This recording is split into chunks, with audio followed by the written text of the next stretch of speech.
My name is Nikhila and I am here today to present my paper on comparative analysis of deep learning approaches for analysis and prediction of multivariate time series data. I am computer science student at University of Toledo and excited to share my findings with you all. In my presentation, I will be discussing my research findings and conclusions. I hope that my presentation will be informative and engaging. Let's start with what is deep learning. Deep learning is a type of machine learning that uses artificial neural networks to enable a computer system to learn from data and make predictions or decisions based on that learning. In traditional machine learning, the features or inputs are explicitly engineered by humans, whereas in deep learning models, the models learn features automatically from the input data, which can be anything from the images and videos to text and speech. So it is used in many industries like stock market prediction, automatic driving, and medical devices. These deep neural networks are also used to predict the multivariate time series data.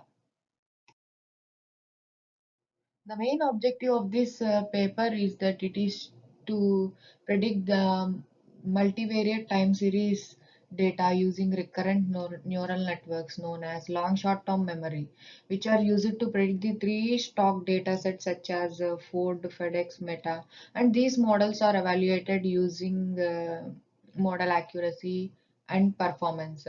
So these three LSTM models, there are three LSTM models which are Valena LSTM, Stacked LSTM, and Bidirectional LSTM.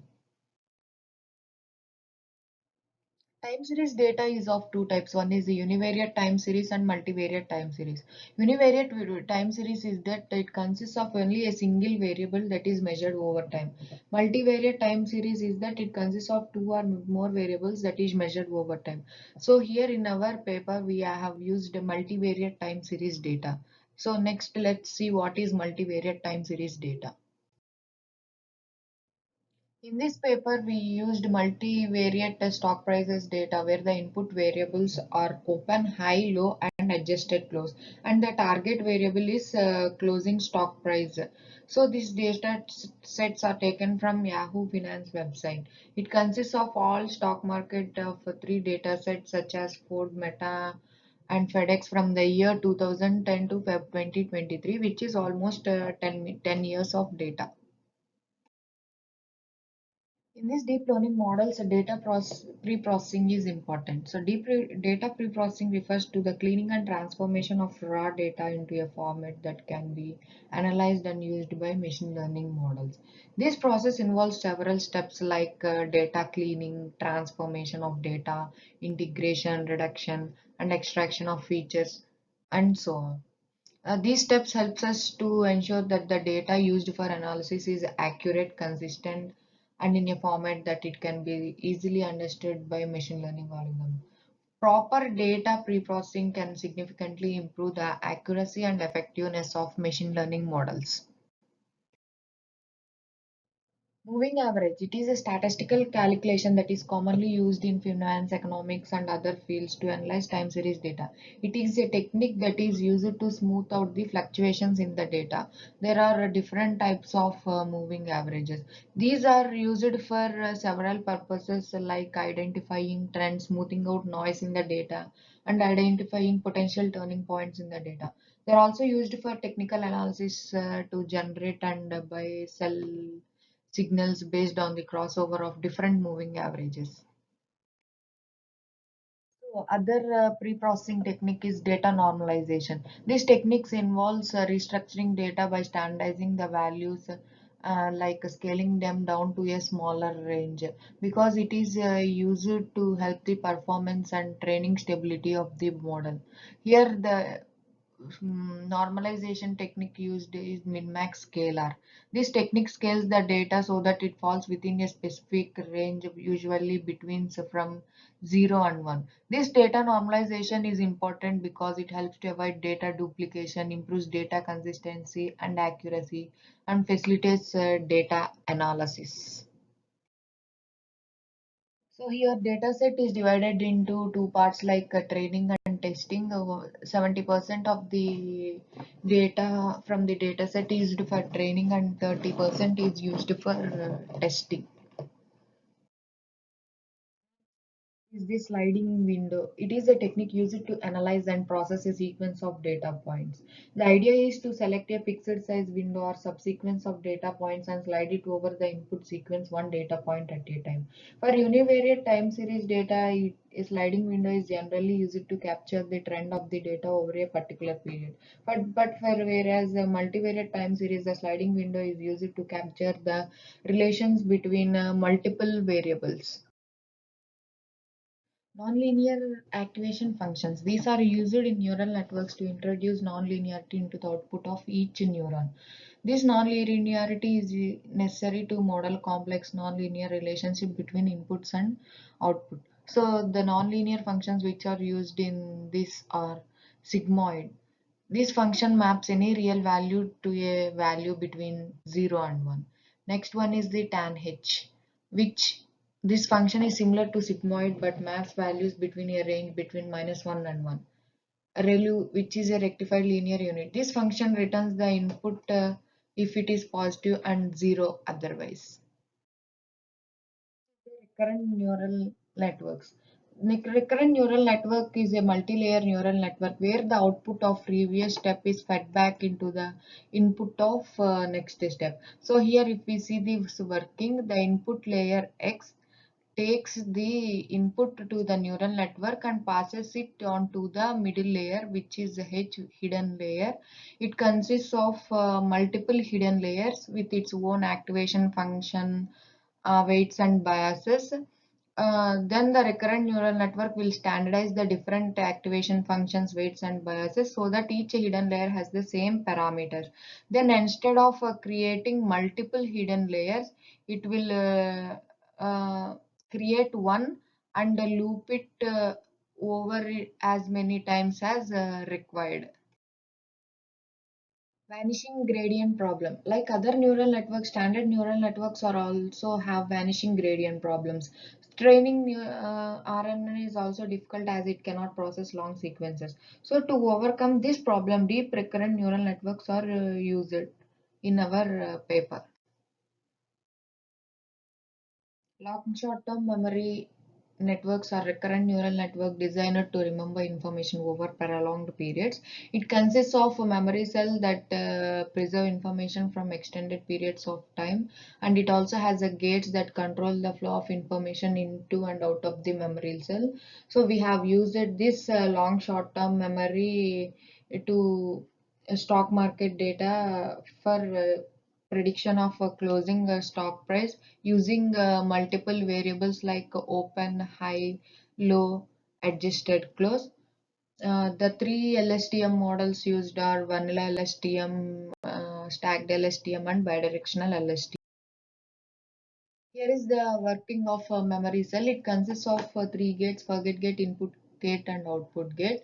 So first one is the input gate. It chooses whether the information coming from the previous time step is to be remembered or irrelevant or can be forgotten.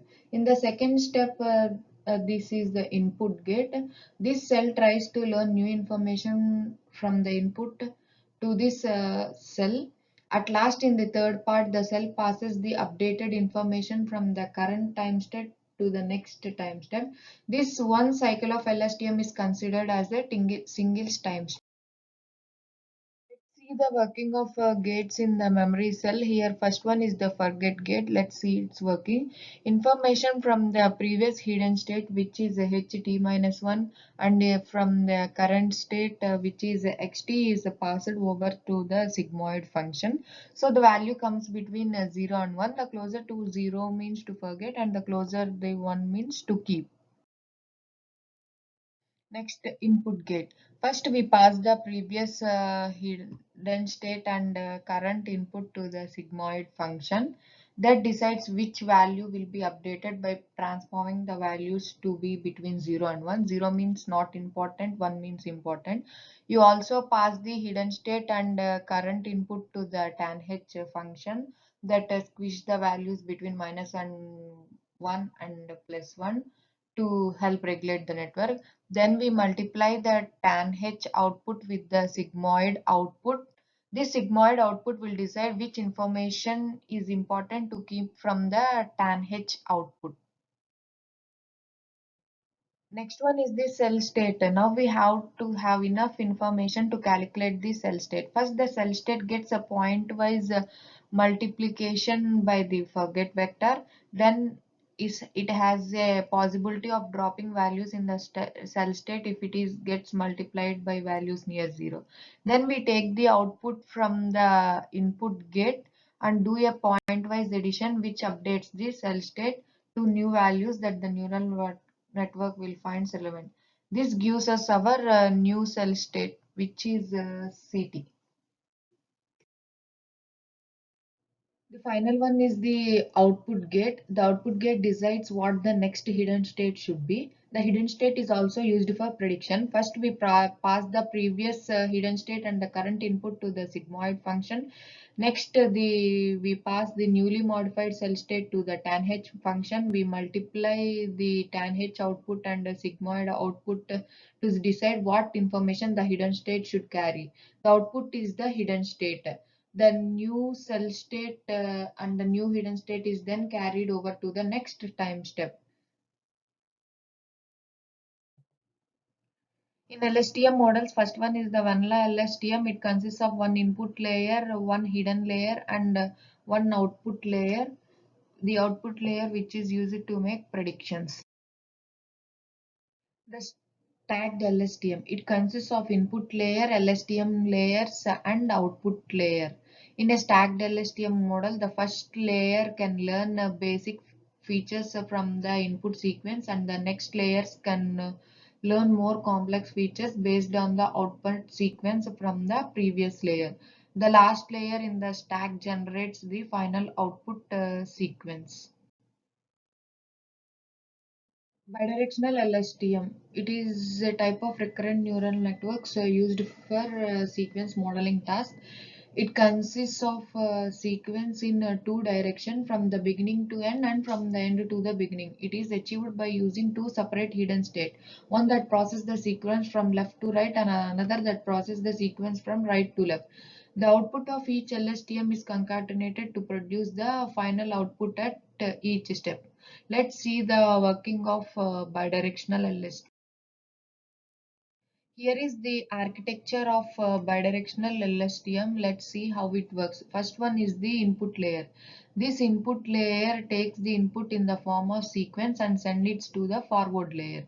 The forward layer takes the current input, previous hidden state and cell state and produces a new hidden state and cell state as output. Backward layer. Next. The backward layer process the input sequence in the opposite direction, starting from last item in the sequence and going ahead to the first.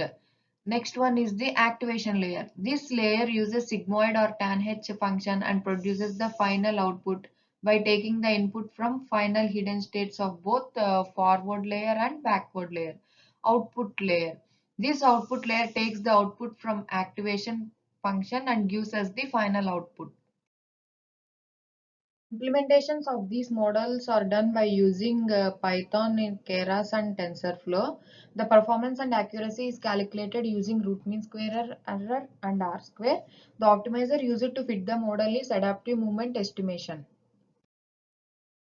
Optimizers in deep learning is an algorithm or function which is used to change the neural network attributes.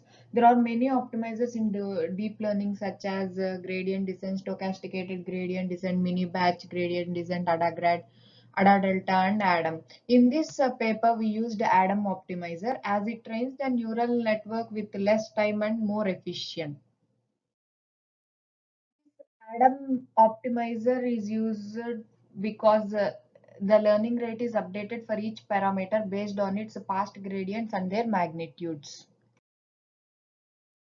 Here is the result of implementation of vanilla LSTM. This model is trained by using sequential API. The first layer in LSTM with the recurrent segment holding 100 neurons followed by a dropout layer and fully connected dense layer. The linear function is used to predict the output of this model. So this model is tested on three data sets of stock which are FedEx, Ford and Meta. Actual and predicted graph for the values using vanilla LS. uh, vanilla LSTM for FedEx, for Meta. The implementation of stacked LSTM, as we discussed earlier, the stacked LSTM consists of multiple LSTM layer, fully connected dense layer and output layer. These are the results for the values and graph for Ford using stacked. These are the results for FedEx stock using stacked LSTM. These are the results for Metastack using stacked LSTM. The implementation of bidirectional LSTM. Here, bidirectional LSTM consists of dropout layer and dense layer and output layer, as we discussed in detail about the input forward backward activation layer in previous. So this is the Ford stock using bidirectional LSTM. The results for FedEx stock using bidirectional LSTM. The results for Metastack using bidirectional LSTM. Next, coming to model comparison, if we look at these images, the model comparison by LSTM performs the best compared to vanilla LSTM and stacked LSTM when we see RMSE and R square. So root mean square error should be always less. If we see for bidirectional LSTM, it is less. And R square is that if it is the value 0 to 1 means the model that performs the best. So when we see here for FedEx stock and Ford stock, both RMSC R square meets the criteria. So it performs it best when compared to other. We see the model comparison in Metastack. It's the same bidirectional LSTM performs this best.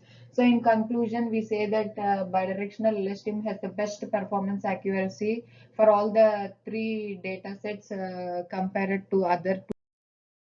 So, forecasting next, forecasting as bidirectional LSTM has the best accuracy among all the three models. So forecasting is done using bidirectional LSTM. So it is done using 30 days of data, which is from 311 to 4. This is the graph for Ford forecasting, and this is the actual and forecasting graph for 30. And this is the graph for FedEx forecasting, which is orange one is the forecasting and actual is the mm, blue color.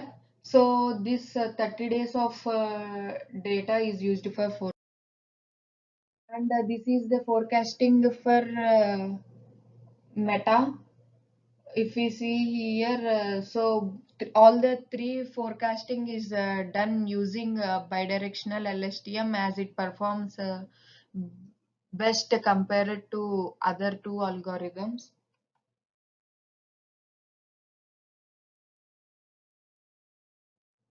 Thank you.